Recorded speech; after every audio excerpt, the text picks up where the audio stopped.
Hello, my name is Rich Morrison with NEU Country Insurance. I want to take a few minutes today to talk about how we're going to strategize for 2025, how we're going to be able to incorporate our crop insurance decisions, our decisions at the FSA office, along with our grain marketing, hopefully to put together a plan for the year ahead. And so that's my goal with NEU Country.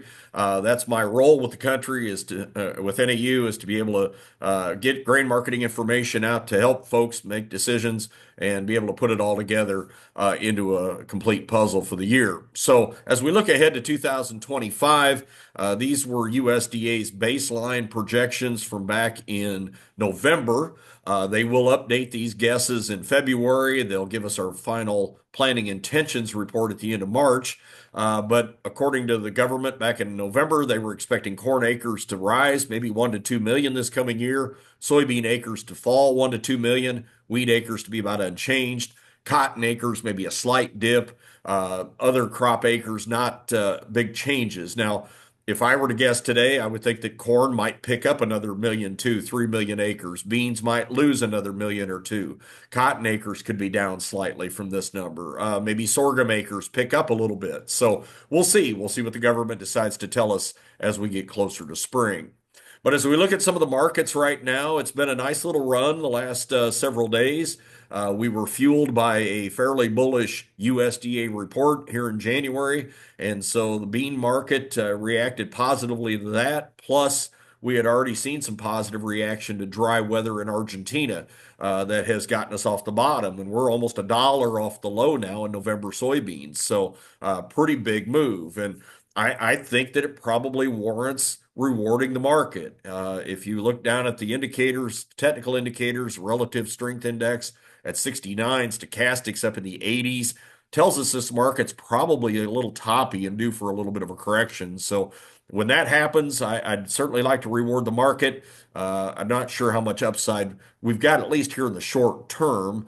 Maybe long term, we'll wait and see. In cotton, not much of an opportunity here right now. And in fact, I think because of the price where it's at, why we might lose some cotton acres, even more than what the government's projecting, down here below 69 cents. Just not a good look. And I don't see too many people getting excited about planting it. So maybe if you get back up 71, 72 cents, I could see some interest. But I would tend to think we're looking at possibly losing some acres, maybe in the Delta, again, maybe down in Texas this coming year. Looking at the rice market, it's been a little bit of a slow climb for rice. The nearby market had fired up a little bit back in December, kind of set back a little bit here at the 1st of January, and you can see the November contract kind of following suit. But we have pushed higher again, back up over 14 cents the last couple of days. So we'll see if we can continue that push or not. Probably a lot of it depends on the ideas for acres. And then finally, the corn market. Corn has probably been the friendliest of all the markets lately. After making a double bottom here in early December, we saw demand really, I think, the push in the corn market. Also, crude oil. Don't rule out the correlation between oil and corn. It's been pretty tight over the last 10 years or so, and so the oil market's been on a rally, and corn has been doing the same thing. I still like rewarding new crop corn up here, 450 to 460. Think it's a good opportunity to get a little bit sold for next year, especially if there's a chance we could increase acres on into 2025. So as we look at our decisions that are coming up over the next 30 45 days, we're going to have to choose a crop insurance policy. And I think that boils, for the most part, down to revenue protection, supplemental coverage option, and enhanced coverage option, ECO. The one big deal about the ECO, we'll talk about that in a minute, but ECO saw its subsidy level expanded from 44 to 65% this year. So that's going to be a big, big deal in allowing producers to get more coverage at higher levels for less premium. On the government program side, we're going to have to choose once again between PLC and ARC. The 2018 Farm Bill was extended another year. PLC is price loss protection from a reference price. If the market year average falls below that, then we get paid the difference times your payment yield at FSA times 85% of your base acres. The ARC program is a county revenue-based program. We take the 5-year Olympic average yield in the county times the 5-year Olympic average price times 86% to come up with the trigger. And again, if it pays, you get paid on 85% of your base acres. Always keep in mind that government programs pay on 85% of base acres. Crop insurance programs pay on 100% of planted acres. So one thing you're going to want to do is check your bases, see if that matches pretty closely to what you're going to plant this year. And if it does, then the farm program can provide some support. If it doesn't, then you're really going to have to lean harder on crop insurance in some cases. So again, a few things to know regarding the programs. Revenue protection covers up to 85%. SCO, which is supplemental coverage option, is a county program, starts at your level of coverage and goes up to 86%. Then ECO, which again had the additional subsidy this year, starts at 86 and goes to 90 or 95%. So I think that one's the blue light special for this year. It's going to allow producers to get up to a 95% trigger, and the government's picking up 2/3 of the cost of it. Then at the FSA office, we choose between PLC, which is price drop only, or the County ARC program, which is a revenue program that's at 86%. The government will not let you sign up for ARC and buy SCO because they're very similar. Both of these are county-based programs that start at 86% and roughly, depending on what you buy as far as insurance, a 10% band in protection. So the government will let you do one or the other. That's why I think it's important first to make your decision at the FSA office, which program you're going to sign up for. If I sign up for PLC, then I could buy SCO if I wanted to. If I sign up for ARC, I cannot. ECO, you can buy it no matter what because it's over and above the farm program of 86%. So you can do whatever you want with ECO. So as we look at these, which one looks like the best alternative for the year? If we look at the reference price for the PLC program here in blue, you can see a few of these, ones with the star next to them, are the ones that have bumped a little bit this year because the ARC program prices are higher, and so there's a multiplier essentially in there that allows those PLC reference prices to go up, which takes the corn price to 426, beans to 966, wheat's at 560, etc. Rice at 14 cents. Seed cotton at 36.7. Those seed cotton and rice numbers haven't changed. Peanuts still at 26 and 3/4 cents. Now, the red box numbers are the county ARC numbers. Those are a 5-year Olympic average price.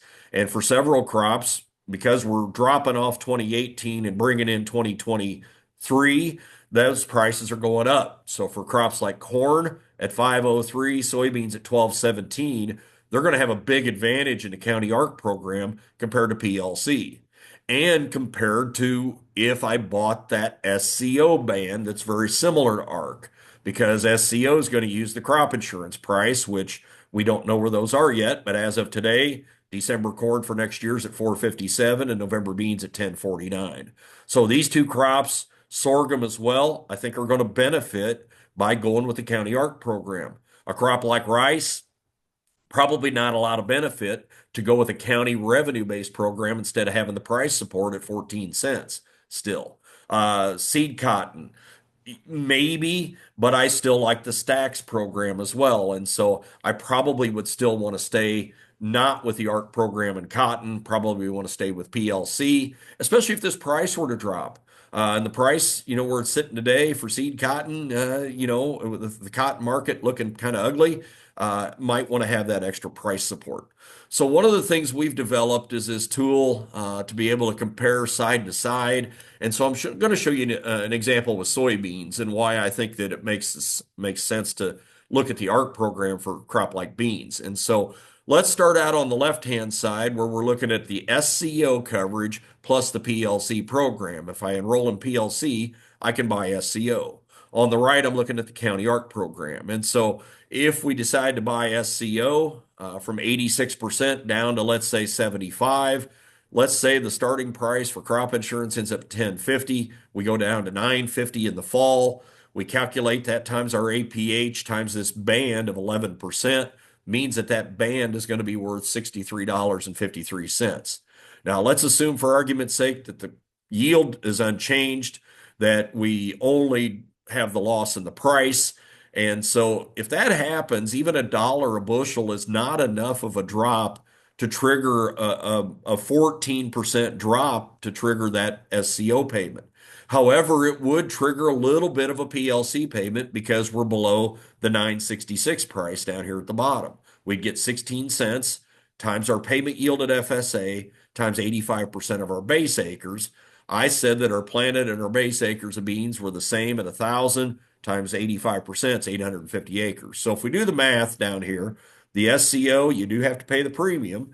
So we subtract that from our PLC payment, net net, it ends up being about a zero. But on the right hand side, if we decide to sign up for the ARC program on soybeans, and because we use the 5-year Olympic average price at 1217 times the county's 5-year Olympic average yield, gives us our benchmark revenue at $642 times 86%. We have an ARC trigger at 553. And if I assume the same price as I did for the other side, if we take the average price of beans down to 950 and the final county yield doesn't change, I'm looking at a loss of $51 an acre times my base acres or $43,000. So again, for crops like soybeans and for corn, I would favor, if you've got base acres, I would favor putting those in the ARC program. For other crops, I favor probably still leaving them in the PLC program. And then if this price does bump up a little bit here in February, being able to utilize the SCO if you want that middle band of coverage. But I really, really like using the ECO. If you're going to spend your money, spend it at the top end and get the highest trigger you can. And you're still getting to take advantage this year of that 65% subsidy. So to me, that's the plan for the year, depending on which crop you're looking at. But I think each crop's going to be a little different. I think you need to sit down and figure out what your base acres look like. How does that match up what you're going to think about planting this year, and then go forward. So again, we're trying to help you guys put these things together. If you're not getting our opening bell phone call or the market report email letter at night, also the different videos that we do in the webinars, certainly let us know. We'll be happy to get you signed up for receive any of that stuff. So with that, thanks for listening. Hope you have a successful 2025 and hope to talk to you again soon.